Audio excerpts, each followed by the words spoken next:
ভক্তগণ, আপনারা কি জানেন যে কালপুরুষ কিভাবে তৈরি হয় বা তার জন্ম বা কোথায় হয়?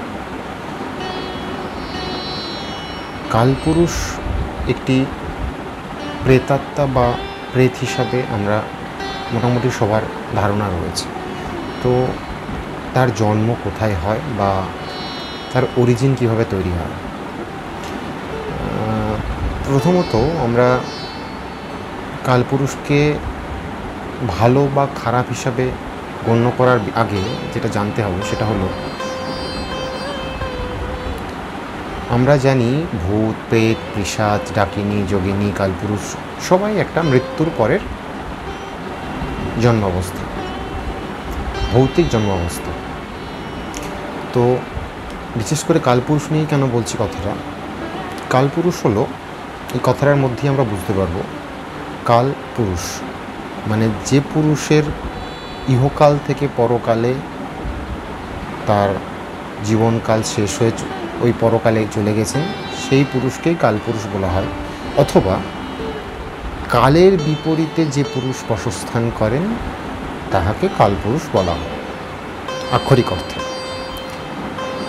তো এবার ভেঙে যদি বলি সেটা কিভাবে দাঁড়ায়, আমরা সবাই জানি মৃত্যুর সময় যে ধর্মেই হোক না কেন, সেটা হিন্দু হোক বা মুসলিম হোক বা খ্রিস্টান হোক, যে ধর্মেই হোক না কেন, মানুষের মৃত্যুর পর তার প্রিয় জিনিসপত্র আমরা শ্মশানে বা কবরের মধ্যেই দিয়ে আসি। হিন্দু হলে পুড়িয়ে দিই, কবরে হলে তার মধ্যে দিয়ে দিই, তার মধ্যে দিয়ে আসি। তো কালপুরুষ তাহলে কীভাবে তৈরি হয়? যদি কোনো মানে একদম যে সমস্ত মানুষ, যে সমস্ত পুরুষ, মহিলা নয়, অবশ্যই মহিলা নয়, যে সমস্ত পুরুষ সংসারের মায়া ত্যাগ করতে পারেনি, ইহকাল ত্যাগ করেছে, মারা গেছেন, কিন্তু তার সংসারের প্রতি প্রচুর টান, এই পৃথিবীর প্রতি প্রচুর টান রয়ে গেছে, অনেক কামনা বাসনা রয়ে গেছে, সেই সব পুরুষ যদি মারা যায়, বিশেষ করে যদি ব্রহ্মচারী আপনাদের একটু ভেঙে বলি, ব্রাহ্মণদের পৈতে হয়, আপনারা জানেন। পৈতের সময় 3 দিন সূর্যের আলো দেখা চলে না, জানেন। ওই সময় যদি কোনো ব্রাহ্মণ সন্তান ওই 3 দিনের মধ্যে মারা যায়, তার মধ্যে অনেক আশা আকাঙ্ক্ষা, উচ্চাকাঙ্ক্ষা থাকে, সেগুলো সে পূরণ করতে পারেনি, কারণ তার বয়স কম, 11 বছর, 9 বছর, 13 বছর এসব বয়সে পৈতে হয়। তো এই সময় যদি মারা যায় এবং তাদের দাহর সময়, পোড়ানোর সময় যদি তাদের কোনো প্রিয় জিনিস বাড়ির লোকজন বা অন্য কোনো দুরাচারী সাধক রেখে দেয়, তাহলে সেই আত্মা তৈরি হয় কালপুরুষে।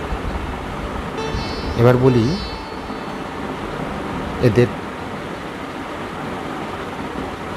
ভালো বলা হবে না খারাপ বলা হবে? দেখুন, কোনো প্রেতাত্মায় ভালো বলা যায় না আক্ষরিক অর্থে। ভালো তখনই আপনি বলতে পারবেন যদি আপনার কোনো শুভ কাজে লাগে, ইহজগতের মানুষের যদি কোনো শুভ কাজে লাগে। কিন্তু কালপুরুষের মধ্যে, কালপুরুষ is a next to God, ভগবানের পরেই ওনার স্থান দেওয়া হয়েছে, এতটাই ক্ষমতার অধিকারী হয়ে থাকেন ওনারা। তো ওনারা যেটা চাইবেন ওনারা সেটাই করতে পারবেন। এমনও দেখা গেছে যে কালপুরুষ, ধরুন আপনারা দুজন একসঙ্গে আছেন, দুজন বন্ধু একসঙ্গে আছেন, কালপুরুষ যে বন্ধুকে দেখা দিতে চাইবে বা যে বন্ধুর ক্ষতি করতে চাইবে, শুধু সেই বুঝতে পারবে, পাশের জন বুঝতে পারবে না একই স্থানে থেকেও। কালপুরুষের ক্ষমতা ঠিক এতটাই। কিন্তু সেখানে যদি পিশাচ বা ভূত বা অন্য প্রেত হয়, দু বন্ধু আছে দু বন্ধুই বুঝতে পারবে, একজন বুঝতে পারবে একজন বুঝতে পারবে না, এরকম নয়। কালপুরুষের ক্ষমতা এতটাই। কালপুরুষ যদি মনে করে কারোর ক্ষতি করব, কোনো বংশের ক্ষতি করব বা কোনো ব্যক্তির ক্ষতি করব, রোখার মতন ক্ষমতা কারণ নেই।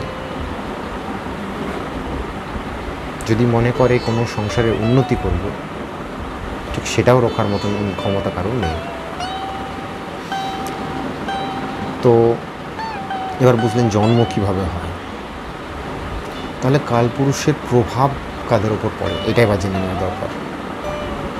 কালপুরুষের প্রভাব পড়ে প্রধানত,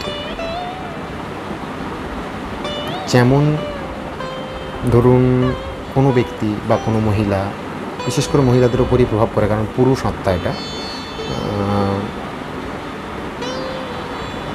অনেক আশা বা আকাঙ্ক্ষা নিয়ে পৃথিবীতে বেঁচে আছে, তার মধ্যে অনেক লোভ, লালসা, কাম এসব নিয়ে পৃথিবীতে বেঁচে আছে, এবং সেই বাড়িতেই কালপুরুষ রয়েছে, কিন্তু সেটা সুপ্ত, কেউ জানে না। এই ব্যক্তির ওপরই প্রভাব পড়বে, সেই ব্যক্তি বা সেই মহিলার ওপরই কিন্তু বা প্রভাবটি পড়বে। বুঝতে পেরেছেন? আপনারা নিশির ডাকের কথা শুনেছেন? নিশির ডাক, নিশির ডাক জিনিসটা কী অনেকেই শুনে থাকবেন। রাত্রে, গভীর রাত্রে, বিশেষ করে ভোর 3টের সময় জিনিসটা হয়। ভোর 3টের সময়টা প্রেতাত্মা বা ঐশ্বরিক ক্ষমতা যাদের রয়েছে, মানে অনৈশ্বরিক ক্ষমতা যাদের রয়েছে, তাদের জন্য একদম পারফেক্ট টাইমিং। ওই সময় অনেকের বাড়িতেই শোনা যায়, যাদের বাড়িতে কুআত্মা রয়েছে, যে কোনো নিকট আত্মীয় বা কোনো নিকট বাড়ির লোকের গলার স্বর দরজায় নক করছে, টকটক করে নক করছে, এবং বাড়ির ধরুন মায়ের ডাকটাই ভেসে আসছে, দরজা খোল, আমি এসেছি, দরজা খোল। এই ডাকটার উত্তর আপনি তখনই দেবেন যখন এই ডাকটা 1-এর অধিক, 2-এর অধিক, 3-এর অধিক হবে, মানে 1বার, 2বার, 3বারের বেশি হবে। মধ্যরাত্রে কেউ বাড়িতে নক করলে বা বাড়িতে টোকা করলে বা বাড়িতে আপনার নাম ধরে ডাকলে 3বারের অধিক ছাড়া কেউ দরজা খুলবেন না, সেটা নিশির ডাকও হতে পারে। নিশির ডাক কেন বললাম? কারণ ধরুন আপনার বাড়িতে কালপুরুষ আছে, আপনি জানেন না, তো কীভাবে আপনার বাড়িতে ঢুকবে? ওই আত্মা প্রবল হবে, নিশির মাধ্যমে আপনার বাড়িতে ঢুকবে, আপনি গেট খুলবেন, কাউকে দেখতে পাবেন না, সেই মুহূর্তটা তো আপনার কাছে কেটে যাবে, আবার আপনি ঘর বন্ধ করে শুয়ে যাবেন, শুরু হবে তারপর থেকে খেলা। খুব সাবধান। এর প্রতিকারের অবশ্যই রাস্তা রয়েছে, কিন্তু অনেক খরচা সাপেক্ষ। কেউ শান্তি সস্থান করায়, কেউ বাস্তুজাগ করায়, কতটা কাজ হয় জানি না। তবে যেটুকু কালপুরুষ তত্ত্ব ঘেঁটে পেয়েছি বা যেটুকু বুঝেছি, কালপুরুষের থেকে মুক্তি পাওয়ার জন্য একটি প্রাকৃতিক উপায় রয়েছে, যেটি হলো প্রতিদিন বাড়িতে ধূনা দিতে হবে আপনাকে।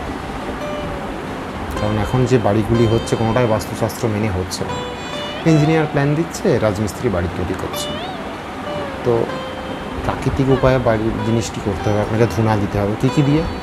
গুগ্গুল আর দশকর্মার দোকানে পাওয়া যায়, কর্পূর পাওয়া যায়, ধূনা পাওয়া যায়, বাঁশের ছাল পাওয়া যায়, অগরু পাওয়া যায়।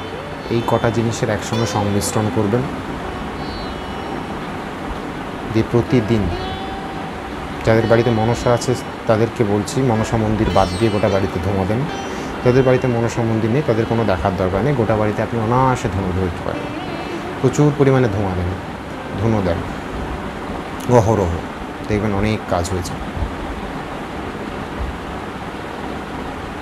যাই হোক, ভিডিওটি আর খুব বেশি বড় করতে চায় না।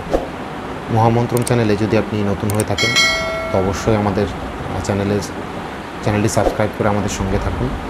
ভালো লাগলে এরকম যদি কোনো ইনফরমেটিভ ভিডিও আপনার শোনার থাকে অবশ্যই কমেন্টে জানাবেন, আর পাশে থাকার জন্য বেল আইকনে প্রেস করবেন।